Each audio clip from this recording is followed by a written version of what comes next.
So I get asked all the time, hey, how should I raise money for my startup? And this is an important question, and it's really easy to screw it up. So it's a conversation I want to have with the entrepreneurs that I coach and mentor. Now, I wrote actually a book, Building on Bedrock, and I have a whole chapter on just this thing. And I want to just read you a snippet from the book.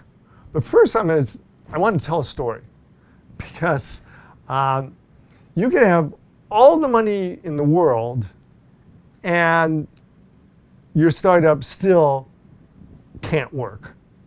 And there's a great story about this guy named William Shockley, who had created and invented the transistor, co-inventor, probably the best, most important idea of the 20th century. And the transistor is what's enabled computers and cell phones and the internet and everything that we rely upon today. It was a hell of an important invention. Okay, so the William Shockley story is that everybody knew this was an important invention, and he wanted to create a company so that this would be his legacy. He easily got a blank check, literally a blank check. However much money he needed, he got. Okay, he was so famous that he was able to recruit the 9 smartest people he knew from around the country to help him start his company. Now, everybody is waiting with bated breath for him to start producing his devices. He assembles these 9 people and he moves them anywhere in the world, William Shockley decides that he's going to start his company near his mom. So he moves all these 9 people to Palo Alto, California, and that's ultimately why Silicon Valley is where it is today. It's because of William Shockley's mom.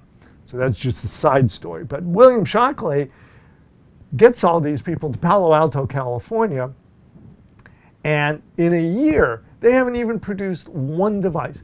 The company is chaos because William Shockley is screaming. He's changing his mind every week. He's going behind their backs and telling their technicians to ignore what they've been told. He's taking credit for everybody's ideas, and nothing happens. Well, these smart people, they leave and they form companies that today are like Intel or venture capital industry started from these people. So these were really smart people. But it's really a great story about it's not the money to start with. It's other things that you need. And so here's the list from my book about the things that you need to have prepared and to know the answers for before you know how much money you're going to get and where you're going to get it from. So first thing is you need to understand your personal motivation for why you're doing it. And it needs to be a strong enough motivation to propel you through all the hardship. And this is something that you need to figure out no matter what type or size business you aspire to create. Figure out what your motivation is for starting it. The second is you do need an idea, but think about how many people your idea is going to make happy enough that they're going to hand you money in return. Okay, so it's one thing to make people happy with your product or service, but how many are going to be happy enough to give you money in return? And by the way, you can easily do experiments to figure out what, approximately how many people you think are going to be happy enough to give you money in return. Now, the third thing you need to do is you need some basic leadership skills because you're going to need people to help you.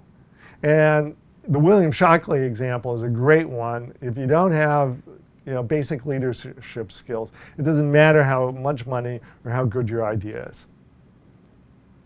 Now, the next thing is you're going to have to figure out how you're going to get the attention from large numbers of people that you're going to make happy. Okay, so where's that going to happen? How are you going to do that? Okay, how are you going to get enough of their attention for your product or service? then you're going to need people to help you. There's not a lot that you can do on your own. So who are these people? Where are you going to find them? And do they have the right skills to help you? Okay? You need to know that.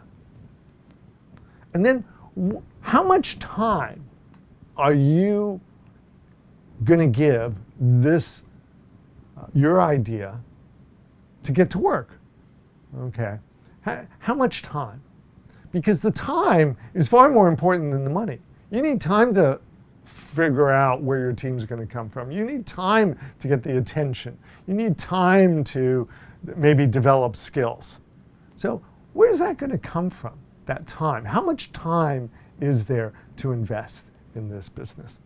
And then once you have those things answered, then you have the prerequisites to go talk to people, bankers, venture capitalists, angels, friends and family, about giving you money because you've figured out how you're going to make this work. So that's really what I tell people when they ask me, hey, where am I going to find the money for my startup?